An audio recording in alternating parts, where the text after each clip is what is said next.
This video is sponsored by Squarespace. For the past 8-9 years, I've primarily shot on full frame sensors. And throughout that time, medium format sensors, cameras have gotten more affordable. Now, this one is the GFX 100S. Now, I'm curious. I've had a little bit of FOMO. I want to see what's going on here. Am I missing out on something? So what I've heard about medium format is you get better image quality, better color, better dynamic range, more of a shallower depth of field. But how does it in terms of real world situations, can you actually see the difference? Is that medium format magic for real, or is it something that you don't really notice anymore because full frame has gotten so good? That is the question that I want to answer.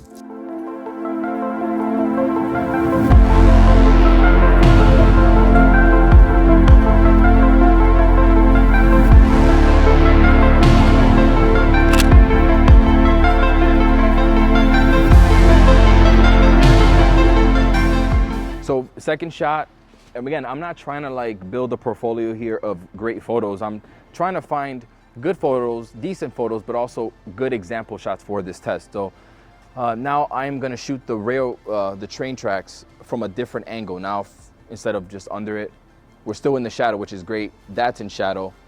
So it's working out in my favor here. And there's some light bouncing from this white wall onto her. So she's got a nice little fill light going on. If you look in her catch light in her eye, she has this strip of white light. That's the fill light coming off the wall.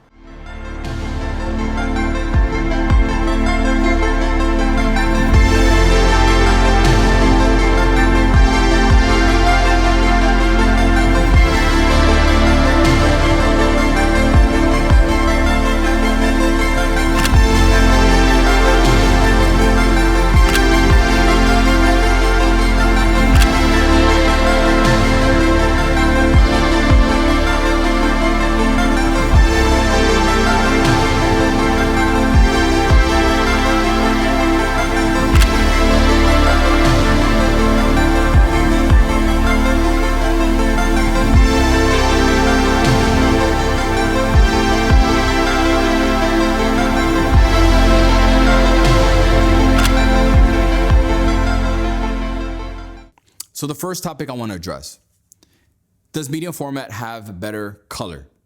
And can you notice it in the images when you're editing? So this has 16-bit color, the A7R5 has 14-bit color. This is what I can say. So the difference isn't noticeable right away, but as I spend more time looking at the images, I do see what people talk about on the internet where they say it has smoother gradients across the image, where it just looks more like filmic. It looks just more smooth. I can see the difference. The full frame gives you a more crunchy image, more contrasty image in a sense with the colors versus full frame versus medium format or versus the GFX. It's really hard to explain what I see, but I do see it. I do see what people are talking about, but it is so subtle. And you can only really notice in some images that it's going to be hard for everyone to tell. But I do see the small difference in color information. I do see it, but it's not that noticeable. Number two, you get a shallower depth of field with medium format cameras. The GFX 100S does not have a traditional size medium format sensor. Those true medium format sensors are like $40,000. This has a 100 megapixel 44 by 33 sensor, and when combined with 110 millimeter f2 lens, it gives you an equivalent field of view of like an 85 millimeter f1.6 on full frame. So technically, I can actually get a shallower depth of field on full frame with an 85 f1.4, or even let's say a Canon 85 millimeter f1.2 because of the lens. So if Fuji had made 110 millimeter f1.4, then it would create a shallower depth of field than a full frame camera. So it's not all about sensor size by itself. Number three, you get better dynamic range. Now, the human eye, according to the internet, the human eye can perceive up to 20 stops of dynamic range. The Sony A7R5 on paper gives you around 15 stops of dynamic range. and the GFX about 14 stops. But in real world tests, the GFX performs slightly better than the A7R5 with 12.2 stops versus the 11.6 on the A7R5. And so this is what I can say about that. Is the one photo that I took of Kayla where she had the really harsh light coming straight on, where you get some really harsh shadows. That image right there shows that this medium format camera does have a little bit better dynamic range. I do notice it, but in all the other examples, I don't really see much of a difference, to be honest. It's one of those things that I feel like you will notice over time. When you shoot more and more and more, you will see these differences and you will notice that there's extra latitude there. I feel like I'm getting almost just as much latitude and dynamic range in the images with the full frame A7R5. I see the advantage, but it is so minimal. I don't know that it's gonna be worth carrying around a bigger camera like this, a slower camera like this. That's just my opinion. Before I wrap up my first impressions, I do want to give a shout out to my sponsor, and that is Squarespace. If you have been looking to start a website, blog, or an online store, you need to check them out ASAP. Every entrepreneur needs a website, and with Squarespace, you don't need to have any kind of graphic design skills to start. It's so easy to use. They have 24/7 customer support. If you ever get bored of the look, you can choose from a bunch of pre-made templates and switch everything up at a click of a button. You can also start your own online store like I did, where I sell my Lightroom presets and my retouching tutorial to make some passive income. If you want to check them out for yourself, use the coupon code Manny and you'll get 10% off your first purchase. So what are my first impressions of the GFX 100S compared to the A7R5 and some of the pros and cons, and is it worth considering? Again, all the things that I've heard about medium format on the internet, I can see what people are talking about, but I don't know if I would call it magic or medium format magic. I noticed these small differences because I was looking for them, but if you did a blind test, I probably wouldn't be able to tell the difference, to be honest. Although this camera is not that big, it's still considerably heavier, bigger than my A7R5. This 110 f2 is much bigger than the 85 1.4. I'll tell you what, with this combo, in terms of micro contrast, I mean, I could feel the texture when I zoom into an image. But that's when I'm zooming in. When you're looking at it just on a screen, you're not gonna see the difference. You do get more resolution, you do get slightly better dynamic range. But I would rather shoot with the Sony A7R5, a much smaller camera with a much smaller lens.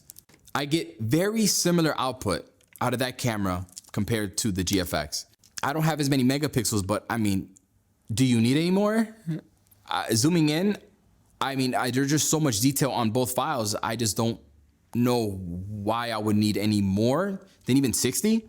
And even if I was shooting like this big, important campaign for a brand, I can argue that I would rather shoot with the A7R5 because although I might be losing out on a little bit of color depth and dynamic range and detail overall, it's worth it because you get better, faster autofocus.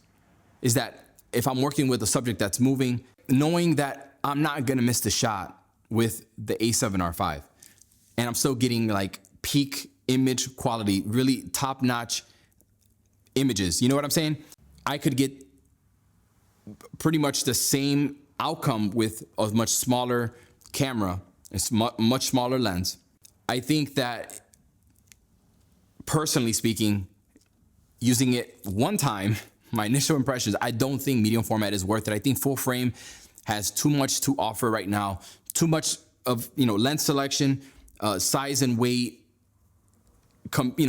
just advantages compared to something like this. I know that this is gonna ruffle some feathers with people out there, purists out there, people that just absolutely believe that medium format is superior. And the thing is that, again, I acknowledge that I haven't shot everything. I haven't shot epic landscapes and haven't compared them, but I'm just going off of, from what I see. It's impressive, but not impressive enough to overcome the size and weight advantages. It just isn't. Hasselblad, I know Hasselblad's out there. I'm not sure if it's the same sensor or if it's the bigger sensor. I have to look into that. But yeah, full frame is where it's at. I'm not going to lie to you. Definitely the best middle ground for people that don't shoot for Nike and don't shoot for Vogue, or which, I mean, how many of those people are out there? You know, not many. I think that full frame it pretty much covers it all in terms of, you know, overall everything: image quality, color, dynamic range. Yeah. Damn, the human eye can perceive 20 stops of dynamic range. I thought it was more, honestly. I thought it would be more. So these sensors are tapping out, I think. Yeah, imagine a sensor with 20 stops of dynamic range. That's pretty much iPhone. That HDR, where everything, it doesn't even look real. It's just everything is perfectly exposed. It's pretty crazy. But anyways, my first impressions. Hopefully this video, well, I hate when people say it. See, okay, we all say, I hope this video helped, and it's true, but why do I always, I'm trying to break out of the norm of the cookie cutter outro, all right? And I'm trying to say something else, and I can't get, what do I say?